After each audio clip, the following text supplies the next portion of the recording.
thank you for that. And then we looked at one that was rotating in the y direction and saw that it worked in much the same way. But then, of course, we had to come up with functions of y, which is still sort of, I don't know, maybe not the most comfortable thing to do, but we're getting more used to it. And so today we are going to continue this, and it really is the same exact thing. It's just we're introducing a hole into the washer. And so we're going to call them donuts, or as the book calls them, I think, washers. All right. So let's just jump right in and see what that's going to look like. We are going to do an illustration or an example or something. Okay, so we got 2 on tap. Was refreshing on this real quick as I was feeding the child. So that was fun. Yeah, this is example 3. And much as we did yesterday, we're just going to jump in and do the example because I think as we walk through the example, it'll kind of start to show us what's going on. So this is example 3 from your 4.9. And my notes from last year just say donut time. We're going to figure out what the heck do I mean by a donut. Well, we're going to start with a plane region. So the curves that are going to determine that region are y equals x squared plus 1, y equals x plus 1. I think we've seen this region before maybe. And we're going to rotate around the x-axis. So we've got 2 curves that we're imagining are probably going to bound some region. And we're going to take that region and we're going to rotate it around the x-axis. So I think a good place to start is with plotting these curves and seeing what exactly are we dealing with here. Yeah, so we'll take our straight edge.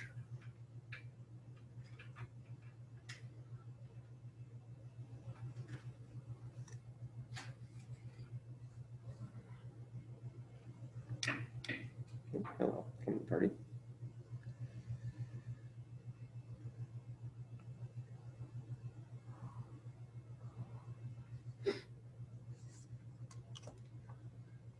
One, two, three.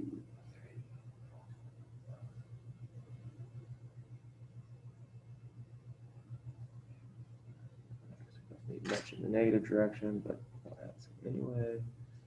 And then we'll do like 1, 2, 3.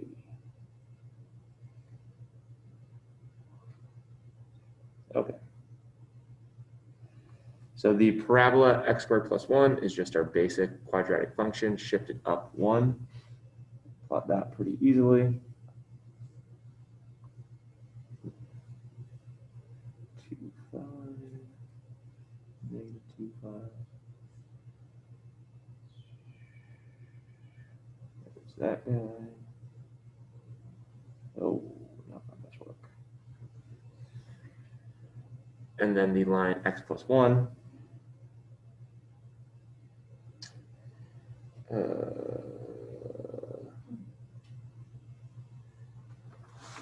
That can't be right. Should be x plus 3. Does the book say x plus 3? Well, I just looked at the book. Yeah. Is that what the book says? Yeah. Yeah. Okay. Sorry. So this line should be x plus 3. If it was x plus 1, that would be kind of tight. So x plus 3 is our second curve. My bad.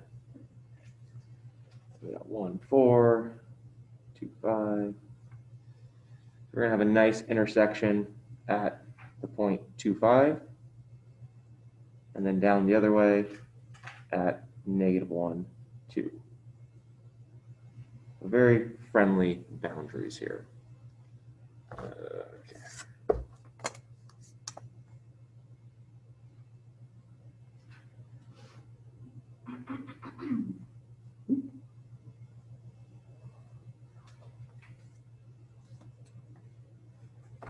So this is our region, the guy I'm about to outline in blue. And if this was 4.8 life, we would just be finding the area here.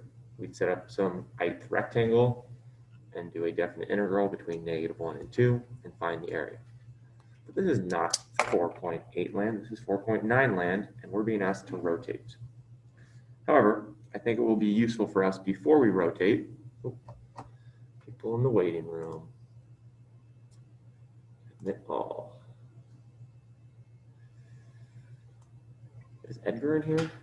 Edgar, why aren't you in class? You don't want to hang out this day? Oh, I woke up and my stomach was hurt. Just down. Yeah. Sorry to hear that. All good. Thanks.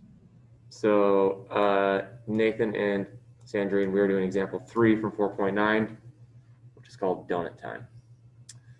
So let's draw our ith rectangle. You're in blue, sure. So we've got our ith interval that starts at x sub I minus 1 and ends at x sub I. The change there is delta sub I of x. And somewhere in that ith interval, we have w sub I. If we take that w sub I, we will have corresponding function values on both curves that we can then use in the calculation of the area of that arbitrary rectangle. So the question is, what are the coordinates of those 2 points? It's going to require us to introduce some function notation. I'm going to call the line f. So this one will be f of x, and the parabola will be g of x. Which means that this point here in our ith rectangle has coordinates of w sub I, f of w sub I. And this point here is at w sub I, g of w sub I.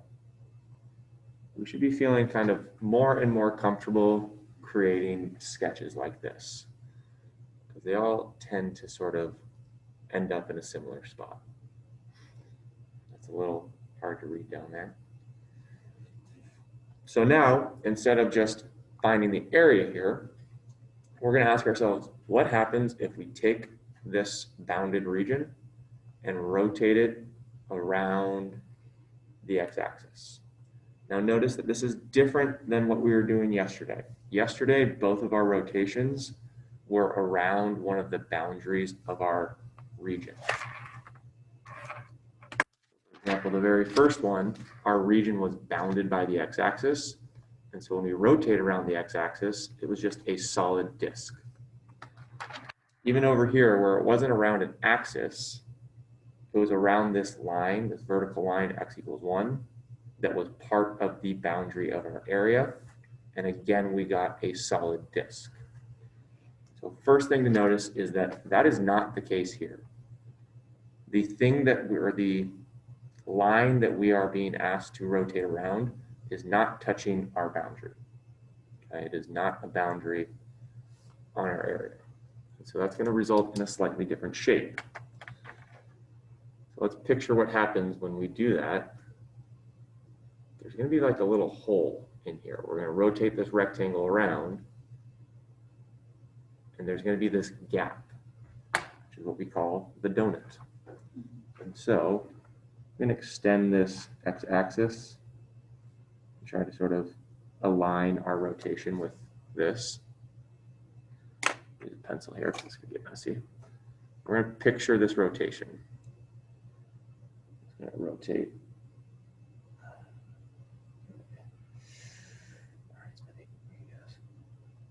Okay. Rotate around. Not bad. A little lower.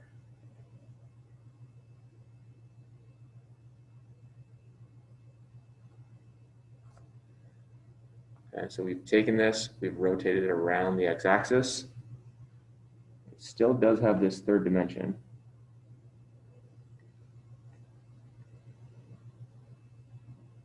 It's like an avocado. Yeah, not my best work. This is not an avocado, it's a donut. Let's add some detail in here to prove that it's not an avocado. Something like that. It's a washer or a donut. Are we okay with this visualization that the rotation creates this cylindrical object with this gap punched out because our axis of rotation is removed from our area? There's a little hole in the middle. You can picture it as a washer, as a donut, whatever makes sense to you. Any questions about how I generated this shape? Kind of see that? Well, now's the part where we have to ask ourselves, okay, if each arbitrary rectangle here, when rotated, creates this donut-like shape, how can we calculate the volume of each of those individual donuts? What are the dimensions and what is the volume? Well, to me, the way that makes sense is to treat this as two different cylinders. What am I talking about? I mean, there's a disc that's not there, that's been punched out, and then there's this big disc. So for my brain, I don't know if the book does it exactly this way. What I see is a disc whose radius goes all the way from the center to the top. If you want to call that radius 1 maybe. And I see a second radius that goes from the center to the edge of the donut hole.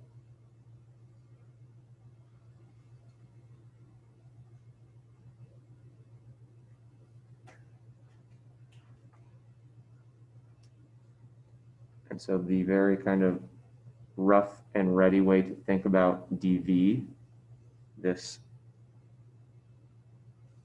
arbitrary volume, is that the volume is going to be the difference of the volume of the big guy minus the volume of the little guy. Are we kind of on board with that? That we can take this big volume as a disk, but then we need to punch out this smaller volume. And there's two separate radiuses in play here. Well, now sort of matching up these dimensions.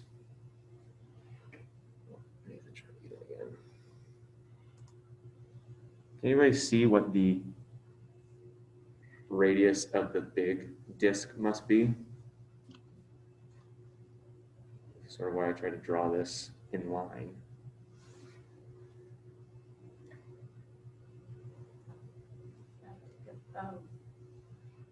What does R sub 1, the big radius, need to be?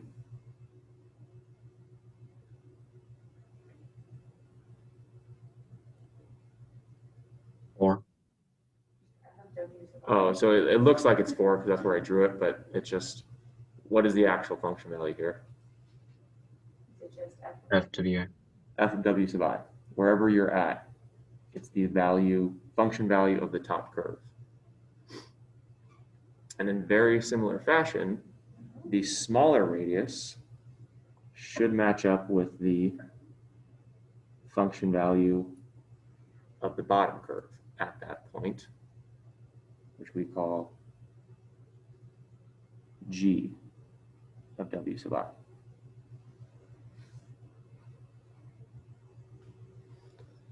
Okay, well, let's translate that into this situation. Both of these volumes are cylinders. So they're both pi r squared times some height. And I guess we should be explicit there as well.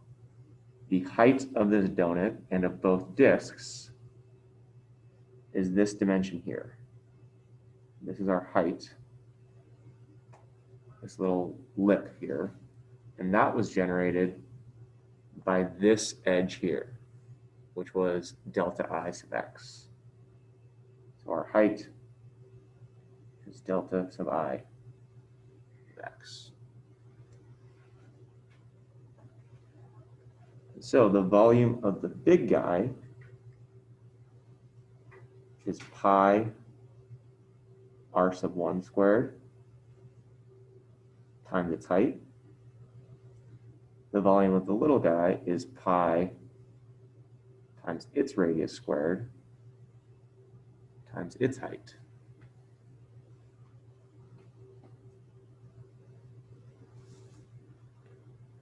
Well, we just identified what these individual radiuses are.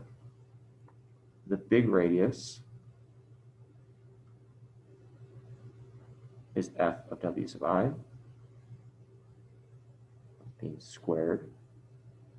We said that h on both of these things was delta sub I of x. For our little disk, the r there is g of w sub I. That smaller function, also being squared, and also with a height of delta sub I of x. Everybody okay with this transition? Just replacing these general variables with the specific values. Okay. Well, looking at this expression, we see some shared parts. Both of these volumes have pi's in them, and both of these volumes have these delta x's in here. So we hopefully remember Algebra 1 that if things share factors, we can divide them out. So we can write this as pi times delta sub I of x times f of w sub I squared minus g of w sub I squared.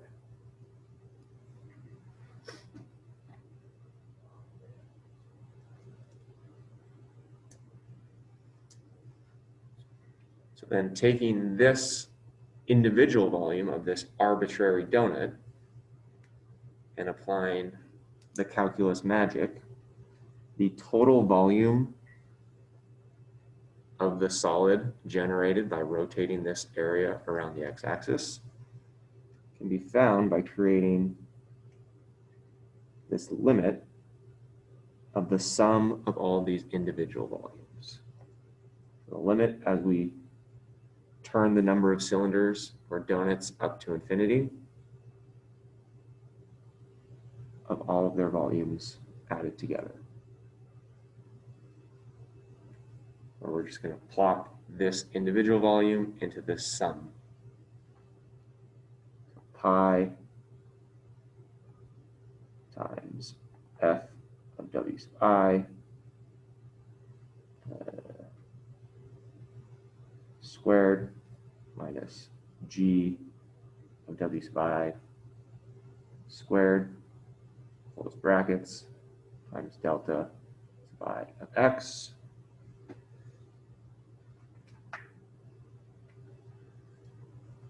And then here's the payoff where we get to turn this into a definite integral. This turns into a definite integral, the limits of which we need to consider real quick. Well, it's going to be the intersection points of these two curves, specifically the x coordinates, because we're going to start at -1, get this very, very small donut, and then the donuts kind of get bigger for a while, and then they get smaller and smaller and smaller until they go into nothing. So from -1 to 2. The definite integral here is the integral from -1 to 2. I'm actually going to pull this pi out right away. Should have done that.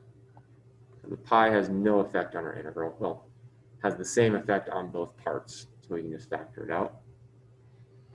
And then what we end up with is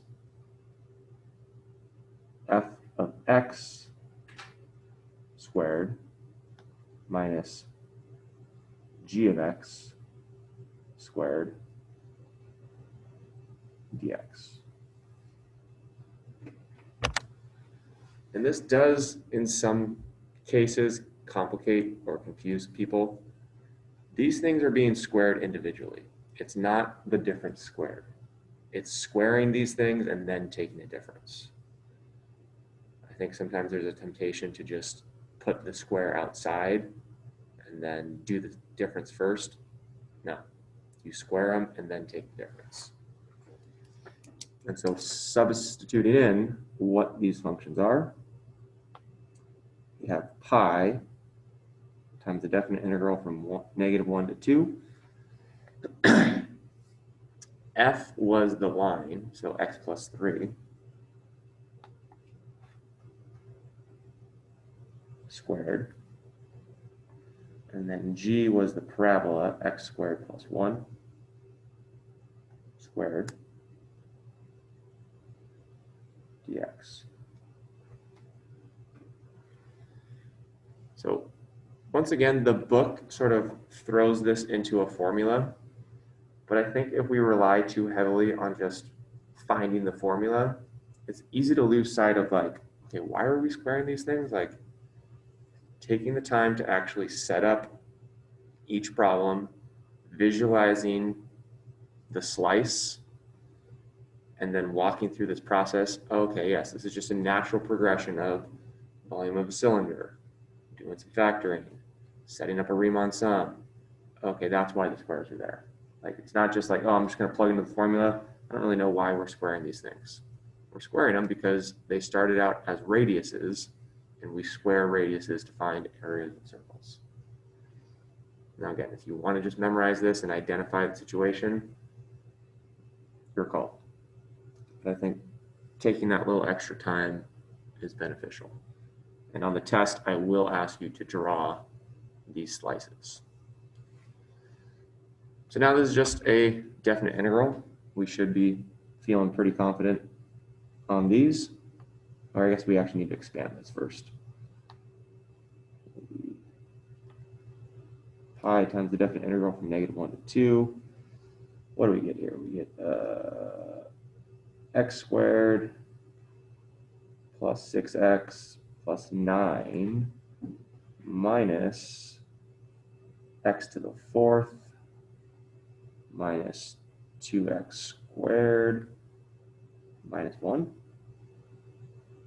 I was foiling and distributing at the same time, so I might have made a mistake there.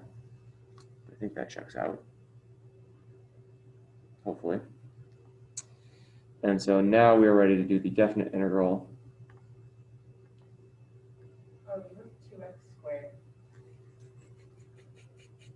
I was kidding. No, you're right. Okay, yeah. Yep. Yeah, because this should be x to the 4th plus 2x squared plus 1, but then we subtract it, which is where all the Yeah, you're negatives. right. I thought it was just x plus 1. Yeah. Okay, so then we end up with a negative x to the 4th. The positive x squared and negative 2x squared become a negative x squared. The 6x has no friends to play with. And the positive 9 and negative 1 become a positive 8.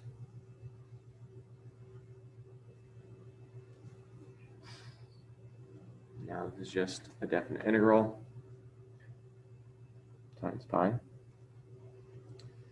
And we get negative x to the 5th over 5 minus x cubed over 3 plus 3x squared plus 8x from -1 to 2.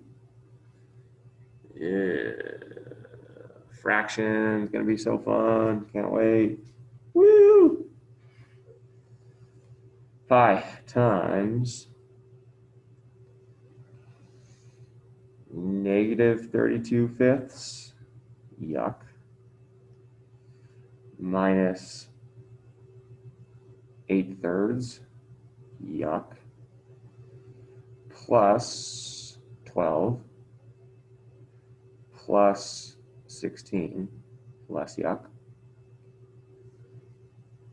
Minus +1/5, because the -1 to the 5th is a -1, but then a negative of a -1 is a +1. +1/3 by the same logic. +3 minus 8.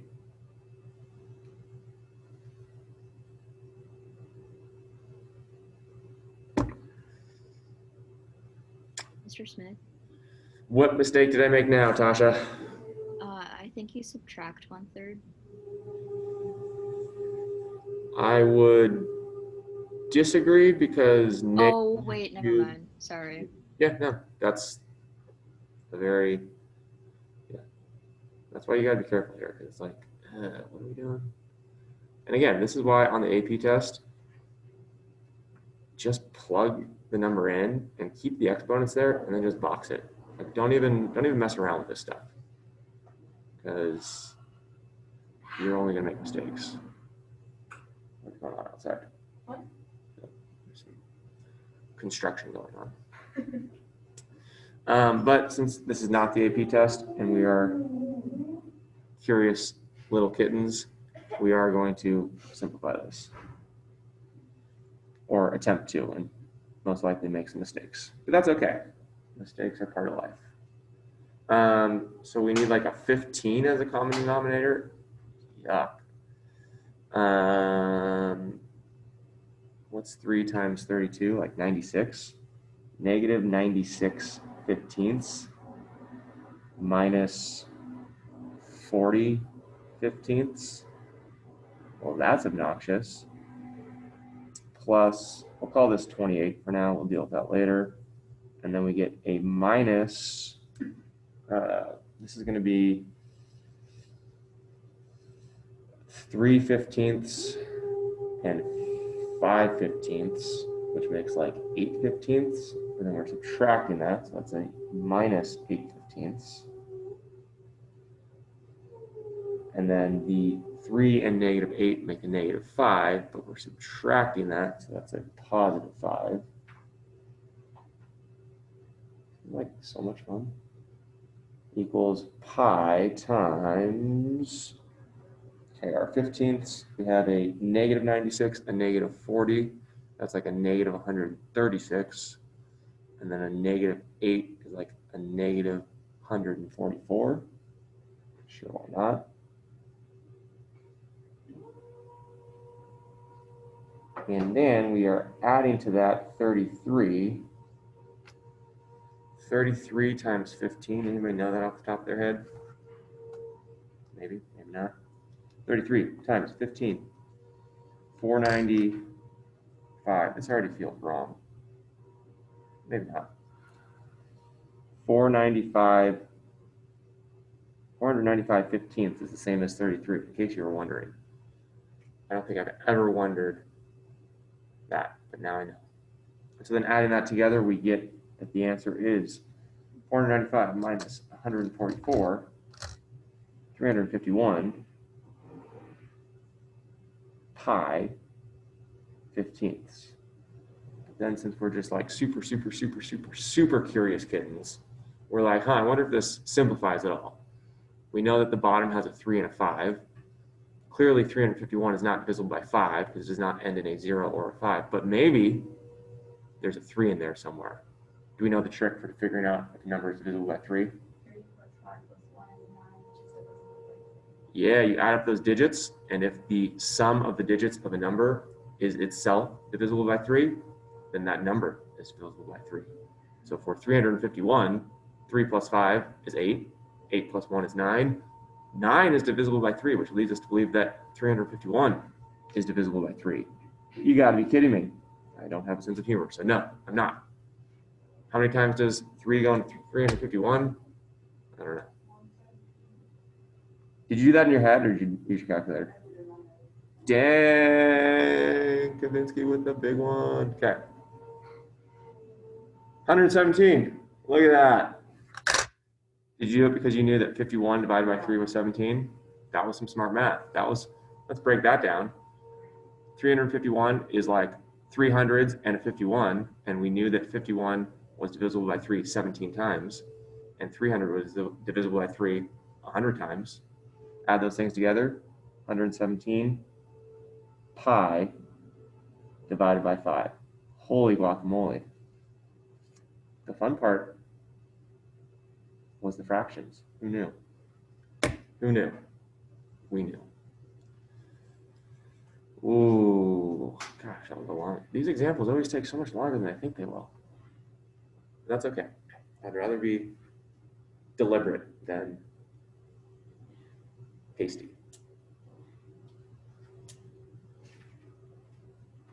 Be in a hurry, but don't rush, you know? Questions about the first donut problem, because the second donut problem is harder. Well, not harder, it's just more challenging. Maybe that's the definition of harder. I don't know.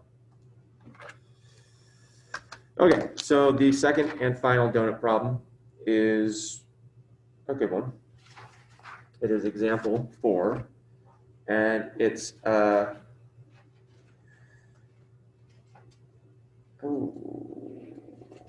what are we doing here?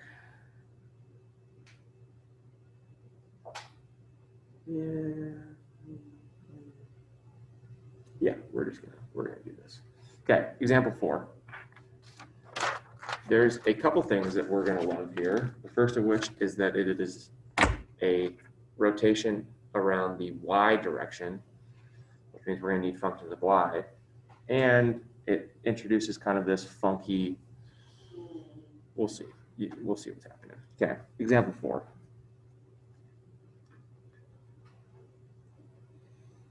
Ejemplo numero 4. They're just going to give us them in functions of y. So this one is horizontal donuts.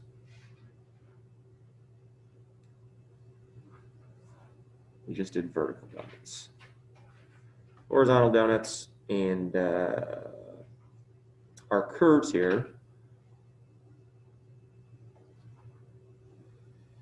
are x equals y minus y squared. Okay. X equals y squared minus 3. And then they want us to rotate this around the vertical line x equals -4. Oh, man. Now, I would say that if I were ever going to give you something like this, I would probably give you the graph of those curves. But maybe I wouldn't. But for this one, we're going to assume that we've been given the graph, which if you just want to open up your books, it's in the book. But basically, these are two sideways parabolas that meet, and then we're rotating it around a line that is outside the area. So what page is this on? This will be on page 405. Yeah. So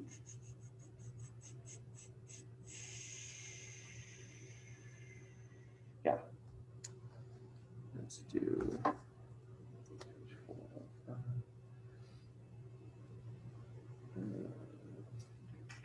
Here, so it lives a lot in the negative x region, so make your y-axis a little bit over to the right. How much do we need? sure.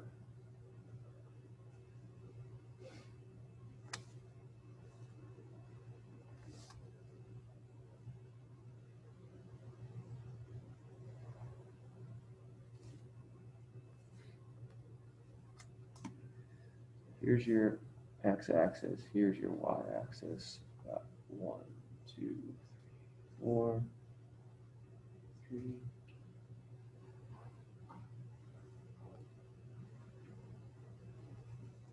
Anything on it? No, we need to hold it. Okay. And then 1, 2, 3, 4. So the curve that sort of, I think we can visualize okay is this second one. This is just a sideways parabola that has been shifted down 3. So hopefully we can kind of, in our brains, kind of picture that like, okay, the vertex will be at -3, 0. And then we'll go over to -2. Like you can almost just turn your page upside down and be like, oh, let's make a parabola. Let's make a deal.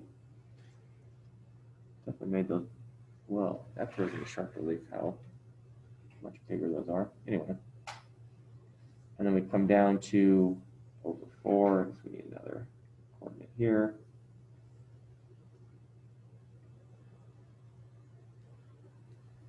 I think we could have comfortably graphed that guy. The other one's a bit dicier.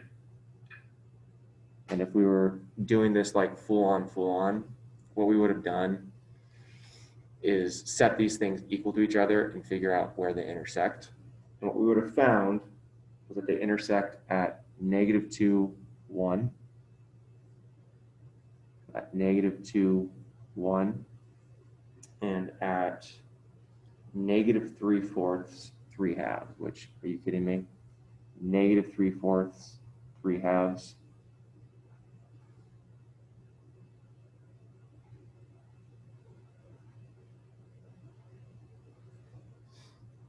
And this guy here, we can probably picture this as well. Because of this negative coefficient on y squared, is going to be facing the other direction.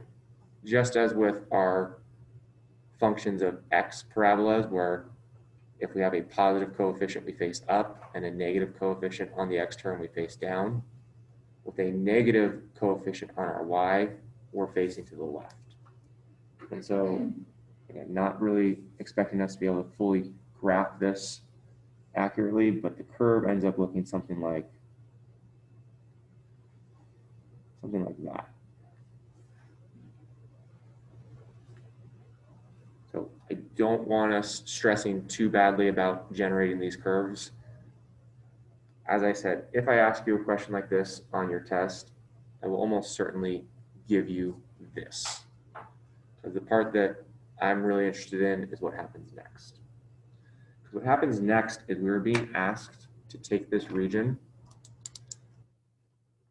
line in blue,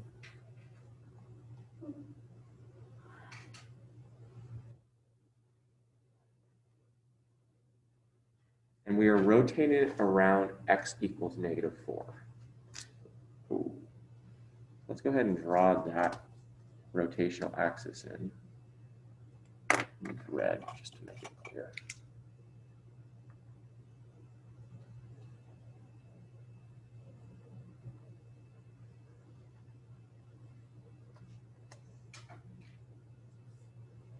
So this is the line x equals 4.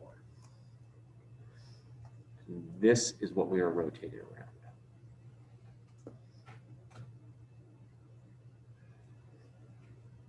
And we're going to be using horizontal. Wouldn't it be -4? Yes, sorry. It should be x equals -4. And we're going to be using horizontal cross sections or rectangles, which hopefully we can see that is the easier option here, that trying to turn these curves into functions of y would be a mess and a half because we have to split them each in half since they're clearly not functions of x. They fail the vertical line test. And then we have to figure out, okay, where does it would just be a mess. Doing it with functions of y allows us to set these up and think of this as, okay, well, I'll show you how we'll think about this, but this curve is bigger than this curve for the duration.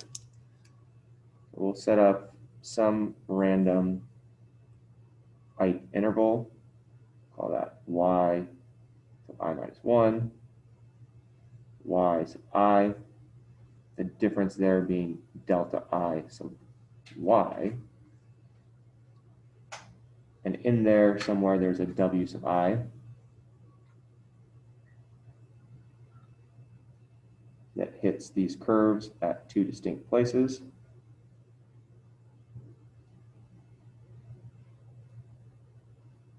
And creates that ith rectangle.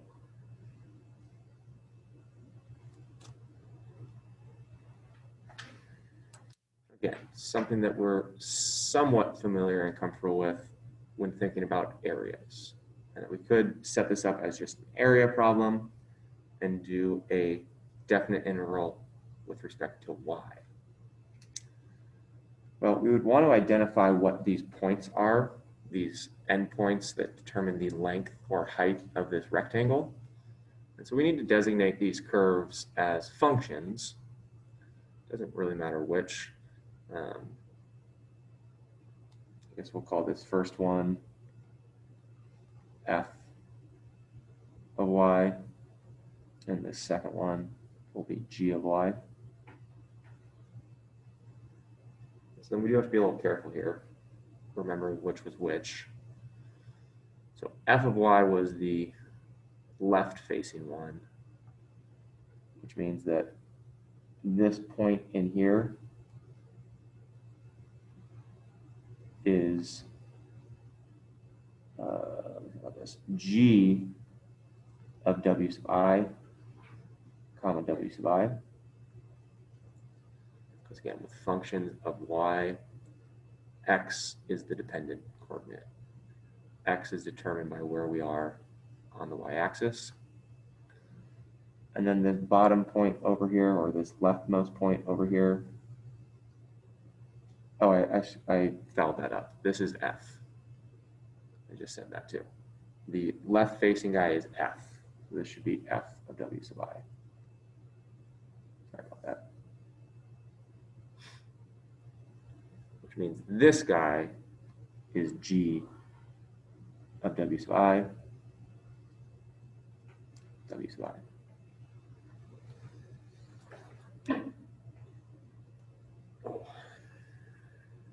And then here's where things get unpoco dicey.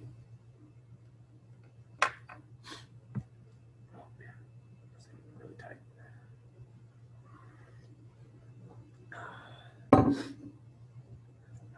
Such a big schnoz.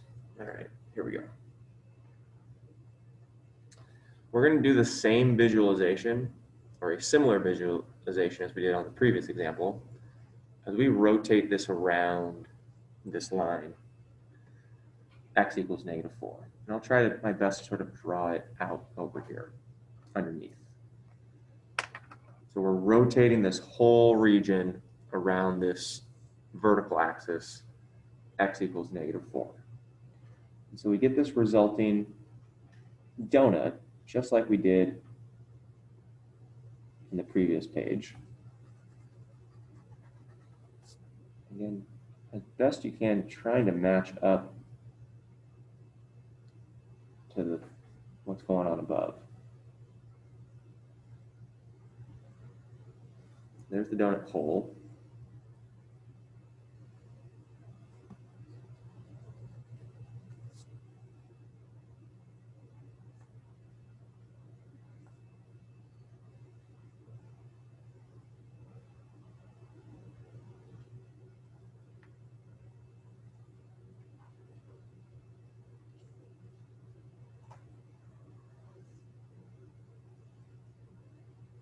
Okay.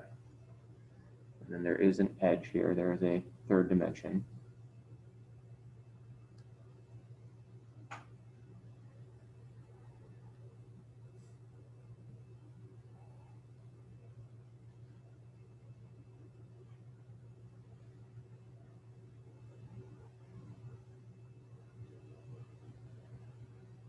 Okay.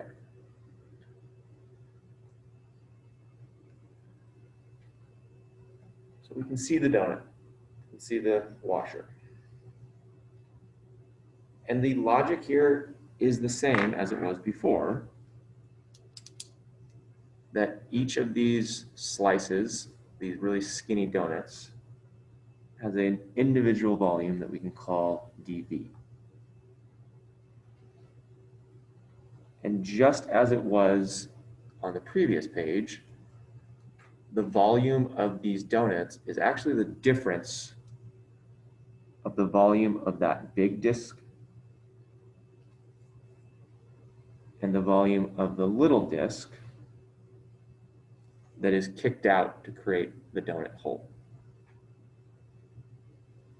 So far, exactly the same. The part that is going to kind of noodle our brains a little bit and is going to require us to be super, super, super careful is establishing what the radiuses of these disks are. And the book does a very poor job of this.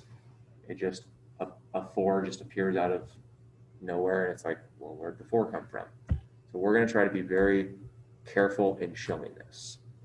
That just as we did on the last page, we're going to have 2 radiuses. We're going to have a big radius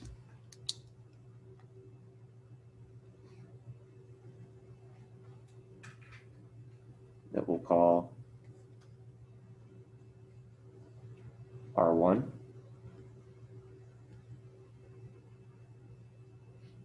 And then we're going to have this little radius as well for the donut hole.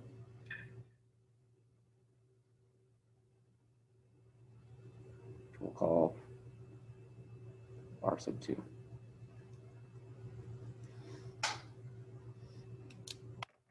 Still just exactly the same as the last example. dV then will be the volume of a cylinder. Oh, and then we should also identify that the height of both of these things is this dimension. The height is this delta y.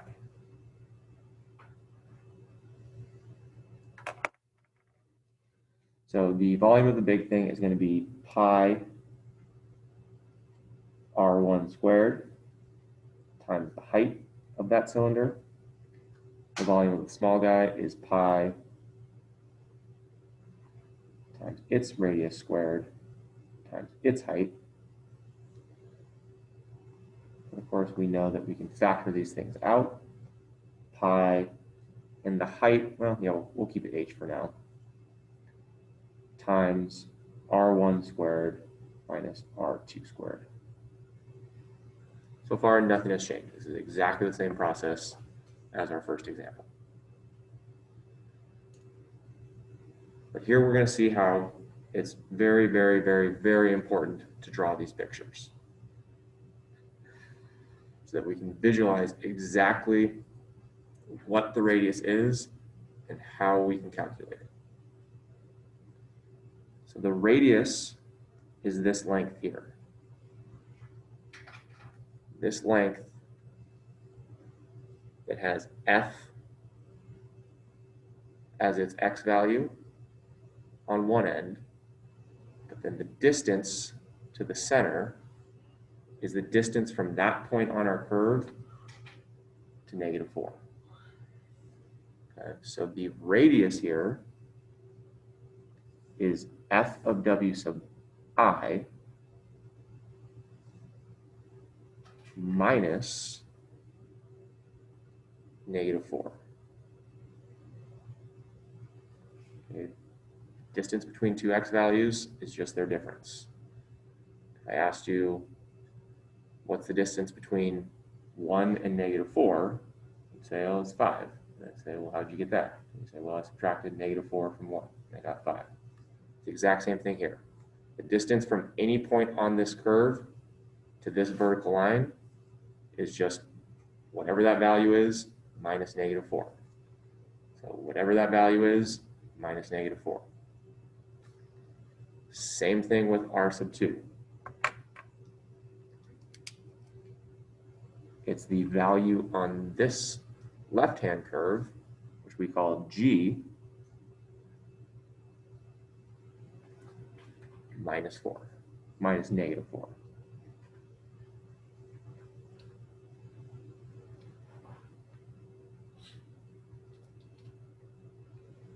And so the book, you just all of a sudden have these functions plus 4. But we're going to kind of show that, that comes from establishing these radiuses. End up with pi times delta I sub y, substituting in for h, times R1 is f of w sub I minus -4. That whole thing is squared. Oh, it's going to be tight. Minus R sub 2 squared, which is g of w sub I, minus -4. That whole thing squared. That got weird.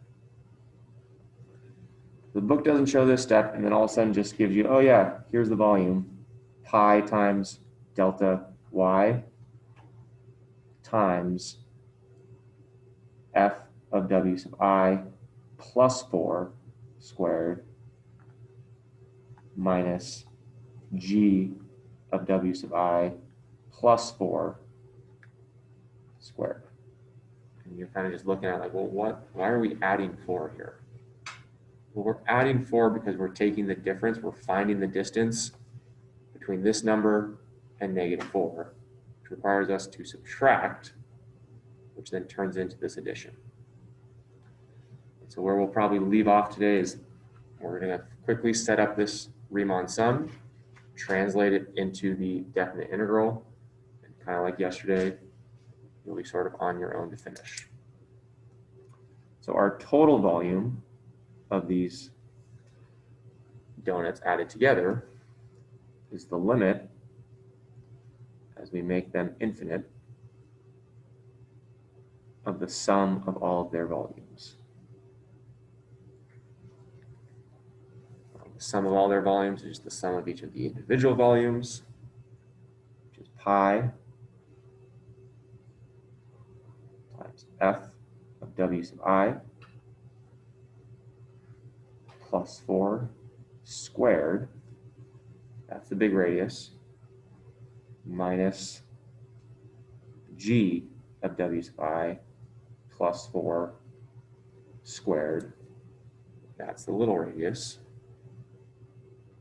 times delta sub I of y.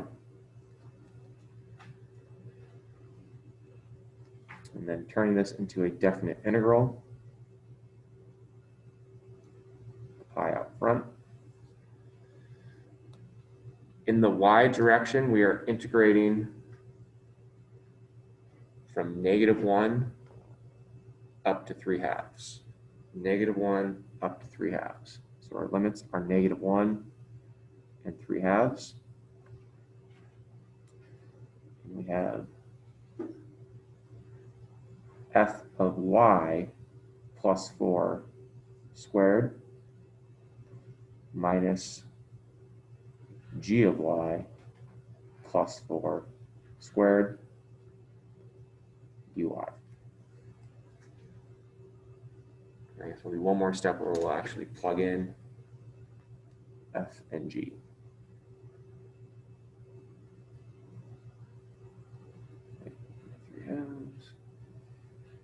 So f was the y minus y squared curve.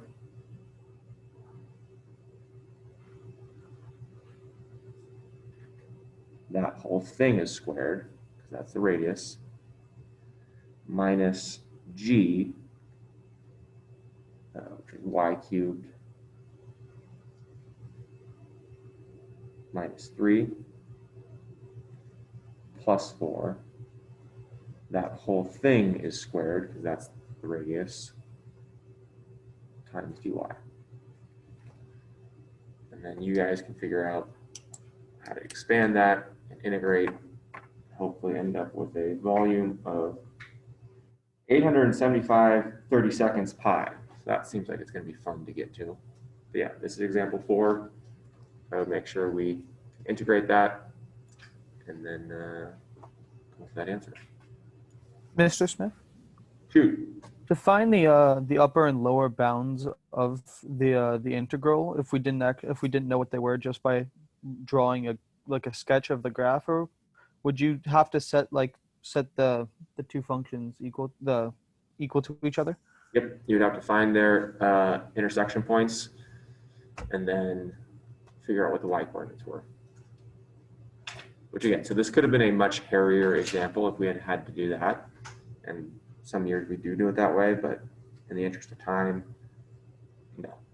Because really the takeaway from this second example and the thing that will show up on your test and challenge you is if we have a rotational axis that is not one of your X or Y axes. This is the thing that gives kids fits, is understanding, okay, where does this fit into the radius of these donuts? Okay. And so again, just being deliberate with drawing the picture and actually saying, okay, the big radius is this function minus this value. So if there's a thing to take away from this example, it's how we deal with rotation, axes of rotation that are not the Y or X axis, because that can be tricky. Okay, so 4.8 is due by tonight at midnight. The CUDA worksheet, and is there just one 4.9 assignment or is there two? Did you post a new worksheet? Oh, did the old one not have it? No. Yeah, because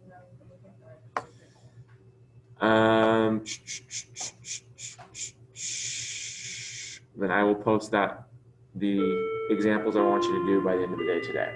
And those will also be due loosely on Tuesday, okay? But you know that I'm pretty flexible. So hopefully by Tuesday we'll have the CUDA done, and I will post a handful of problems for you to try with our discs and donuts as well. All right, have a wonderful day, and we will see you on Tuesday. Have a good weekend. Thank you. I think I did not look at number 3, so we can deal with that on Tuesday. Okay, that's fine. I did not have a chance. I'll just submit the work that I have. Yeah.